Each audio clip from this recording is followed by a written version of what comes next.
बतैया के कपार जड़ल रहे। उनका बुढ़वा बर से बियाह कऽ देल गेलै। अब ओकरा धिया पुता हेतै कि नहीं हेतै, बुढ़वा बर से ने केना गुजारा हेतै।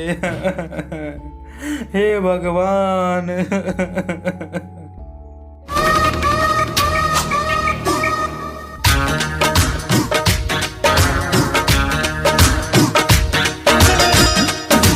चीज बड़ी है मस्त मस्त, तू चीज बड़ी है मस्त। जी हाँ दोस्तों, आई के वीडियो में बतावल जा रहा छी बिहार बोर्ड कक्षा 10वीं के मैथिली के 12वीं चैप्टर जिनक नाम अछि भारी छिपा भात, जिनक लेखिका अछि विभा रानी। ठीक है, एहि पाठ से जतेक भी ऑब्जेक्टिव और सब्जेक्टिव क्वेश्चन हेतै ओहि के हम स्टेप बाय स्टेप बताएब। तो विभा रानी के बारे में कुछ जानकारी ल लिया। विभा रानी के जो जन्म है वो 1959 ईस्वी में मधुबनी शहरे में भेल छलै। ठीक है, ये जानकारी यहाँ सब याद रखब। विभा रानी के जे रचना है खो से निकसत, ये एकर प्रमुख रचना है, तो एकरो यहाँ याद रखब। एहि पाठ से जतेक भी ऑब्जेक्टिव और सब्जेक्टिव क्वेश्चन हैत जे बिहार बोर्ड स्टूडेंट के लिए बहुत लाभदायक होइत अछि, ओहि के बारे में हम अहाँ सबके बताएब। तो इससे पहले हम बता दी कि पिछला जतेक भी चैप्टर अछि ओहि के वीडियो हम अपलोड कर देने छी। अहाँ सब नहीं देखलिए तो चैनल के प्लेलिस्ट में जाकर देख सकिए या वीडियो के डिस्क्रिप्शन बॉक्स में सेहो मिल जाए। ठीक है, तो चलू एहि पार्ट से जतेक भी ऑब्जेक्टिव क्वेश्चन छी ओहि के बारे में पहले बताएब, ओहि के बाद सब्जेक्टिव क्वेश्चन के बारे में बताएब। की बताएबा तू? सबटा ऑब्जेक्टिव क्वेश्चन हमरा आबै छै। तो तोरा आबै छै तो हम कथी करियो? हम अपना स्टूडेंट के बतबै छी ना। तो चलू अपना सब एहि बकलेला के बात पर ध्यान नहीं दियो, अपना सब जे ऑब्जेक्टिव क्वेश्चन है ओहि के ऊपर ध्यान दियो, ताकि बिहार बोर्ड में जो एग्जाम हेतै ओहि में अहाँ सबके जे पूछल जात ओहि पर ध्यान दियो। ठीक है, चलो हमहूँ देखे लै छियै। चल देख ले। तो देखियो पहिल क्वेश्चन जे अहाँ सबसे पूछल जात कि बतैया क पति छल। एहि क्वेश्चन के आंसर तो हमरा नहीं याद छै। चल तू यहाँ बता। तो बतैया एहि क्वेश्चन के आंसर है तो बुढ़वा। बतैया के पति छले बुढ़वा। तू यहाँ तो बतेलहा अखन। चल बड़ विद्वान छ तू। तो जी हाँ दोस्त, अहाँ सब याद रखब कि बतैया के पति बुढ़वा छल। ऑप्शन सी एकर सही आंसर हो जाए। ठीक है, दोसर क्वेश्चन देखियो, बतैया क कतेक धियापुता भेलैक। ओहो के आंसर हमरा याद छ, लेकिन हम तोरा नहीं कहबो, नहीं तो मारा लगबा तू। रो नहीं मारबो रो, बता न की आंसर छे एकर। अकर आंसर है तो 4टा। चल बड़ा, आई तू ई चैप्टर पढ़ के आयल छे, पिछला क्लास में तो हम नहीं देखलिए तोरा एकोटा सुनबैत। तो जी दोस्त, एहि बतैया के जे धियापुता भेल छल ओ 4 गो धियापुता भेल छल। बुढ़वा बड़ो भेल छलै और 4 गो धियो पुतो भऽ गेलै। तो अहाँ सबके याद रहत। चलू अगला तेसर नंबर क्वेश्चन देख ली। तेसर नंबर क्वेश्चन है, बतैया के की देखबाक लालसा छल। ई तो बच्चों के देता। की कह देते रो? ए पाठे के नाम छे भैर छिपा भात। बड़ा विद्वान छ रे, ई चैप्टर के तू बढ़िया जगह पढ़ने छ। के पढ़ेल रो? जे हम स्मार्ट स्टडी पॉइंट में पढ़लिए या सर हमरा बढ़िया जगह पढ़ा देने छे। तू हमरा से की पूछब, हमरा सब आवे छे। कत छे रो स्मार्ट स्टडी पॉइंट? जी मधुबनी के सप्ताह चौक पर छे। अच्छा, तो चल हमू अपना धियापुता के ओते एडमिशन करा देवे। हाँ जाना, अभी नामांकन जे छे प्रारंभ छे, जाकर एडमिशन करवा सके छ। और सर सब जे छे बढ़िया जगह पढ़वे छे कोचिंग में। चल तोरा से एते जानकारी तो हमरा भेट गेल। तो जी हाँ दोस्त, बतैया के जे देखबाक लालसा छल वो भैर छिपा भात छल। ऑप्शन बी एकर सही आंसर हो जाए। ठीक है, चारम क्वेश्चन देखियो, बतैया क बात पर कौन महिला हंसऽ लगली। ऑप्शन ए मधुबनी वाली, बी रहिका वाली, सी रामपट्टी वाली, डी पष्टन वाली। हो अकर आंसर तू पष्टन वाली क्या दिला हो? अकर आंसर तो है रामपट्टी वाली। हाँ रो, हम तोरा कहे छियो, तू पहले आगू आगू कह लगे छी। हम अकर आंसर अहाँ कहलिए कखन हम? अच्छा चल, हमरा से गलती भ गेल। तो अकर जे आंसर है तो वो रामपट्टी वाली है। तो अहाँ सब याद रखब कि बतैया के बात पर रामपट्टी वाली हंसऽ लगले। ऑप्शन सी एकर सही आंसर भए जाए। ठीक है, एहिके बाद 5म नंबर क्वेश्चन अछि बतैयाक बोली केहन छल। हो ई तऽ सबके याद हेतै। कोन चैप्टर पढ़ै छ और कोन किताब पढ़ै छ? हो रो हम मैथिली पढ़ै छियै। तऽ हाँ, बतैयाके बोली मैथिली छला। चलू एहिके आंसर ई बतबा कहिए देलक तऽ बतबाके बतैये से बियाह कऽ देबै।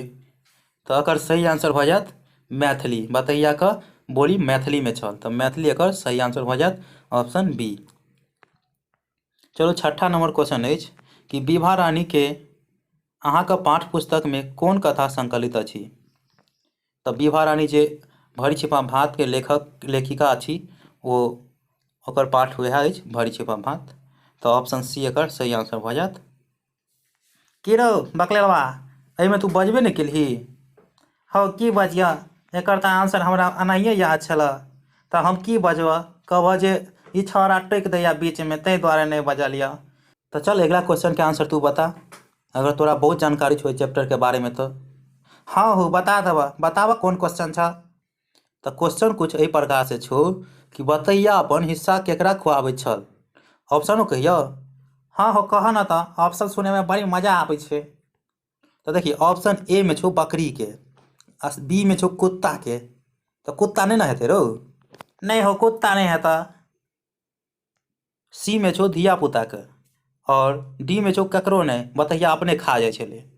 नहीं हो ऑप्शन सी जे बजला वो सही आंसर छै। धिया पुताके खिया दै छलै, लेकिन हम टुको टुको ताकै छलहुँ तऽ हमरा नहीं दै छलै बतैया। अपना धिया पुता 4टा जे धिया पुता छलै ओकरा खिया दै छलै। हाँ तो तू ओकर धिया पुता छली थोड़ी, बतैया के अपने भरि छिपा भात देखे के आ लालसा छले आ तोरा दऽ देतो भात। अच्छा चल कोनो बात नहीं, अगला क्वेश्चन के आंसर बता। बतैया के भरि छिपा भात के देलक, बतेबा तू। चल तू यहाँ बताबह, हमरा काम भगलक, जाइ छियै हमने तऽ पापा मारत हमरा। अच्छा जो, तो चलू ई तो बतावा चलिए गेल। कुछ दिन के बाद बतावा के बतैनी सने बियाहे कऽ देबै, कियाकि बतैया के जे बर छलै ओ मरि गेलै।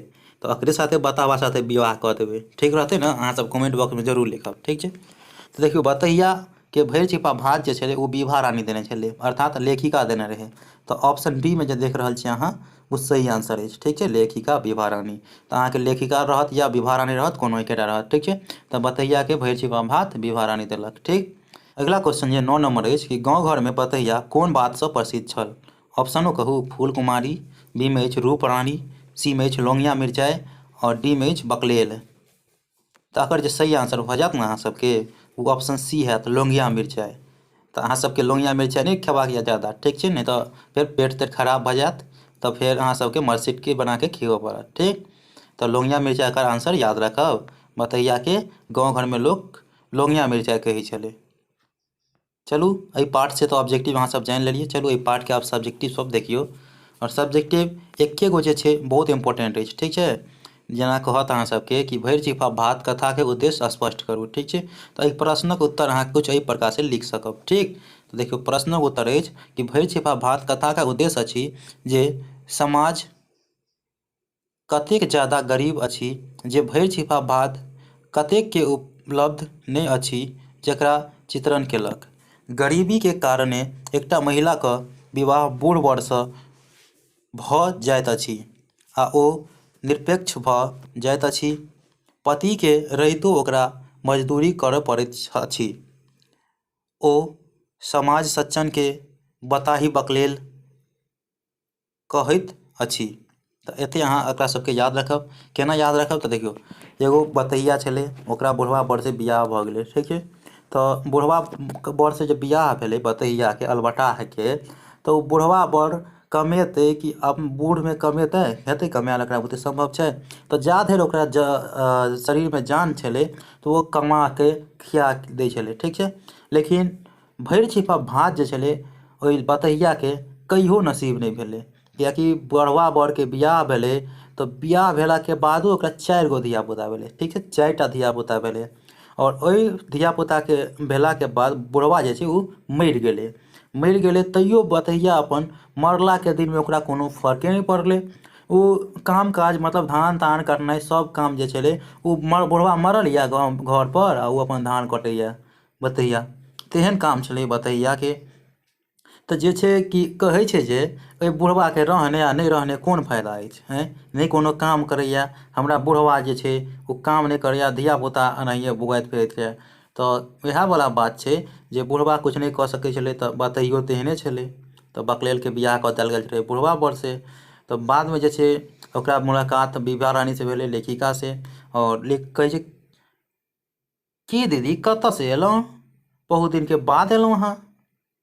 कहै छै हाँ गे बहुत दिनके बाद एलहुँ, लेकिन बतैयाके भरि छिपा भात देखैके बहुत लालसा छल।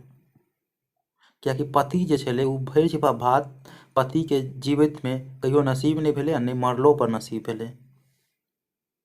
कारण जे मुलाकात जब विभा रानी से भेलै, ओ कहलकै जे तू हमरा जाँत, किएकि बतैयाके जे छलै जाँतल बड़ी बढ़िआँ जकाँ होइ छलै, ठीक छै।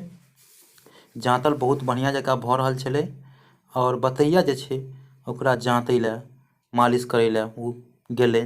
तऽ ओकरा रोजके 1 टका रोज दै छलै बतैयाके जाँतैके लेल। बात ई भेलै कि जाँते जाँते एक दिना बतैया कहै छै जे मालकिन एगो बात कहू। तऽ विभा रानी कहै छै कह ने की बात छौ बतैया। नहीं छोड़ दियो, ते कह न की बात छौ। तऽ भरि छिपा भात कनि दे आब, बड़ जोरसँ भूख लगल अछि। तऽ भरि छिपा भात कहलकै किया नहि देबो गे। तऽ जे भरि छिपा भात जे देलकै बतैयाके, से बतैया बैसके खूब कानऽ लगलै। मतलब भरि छिपा भात देख के खूब कानऽ लगलै, खूब कानऽ लगलै।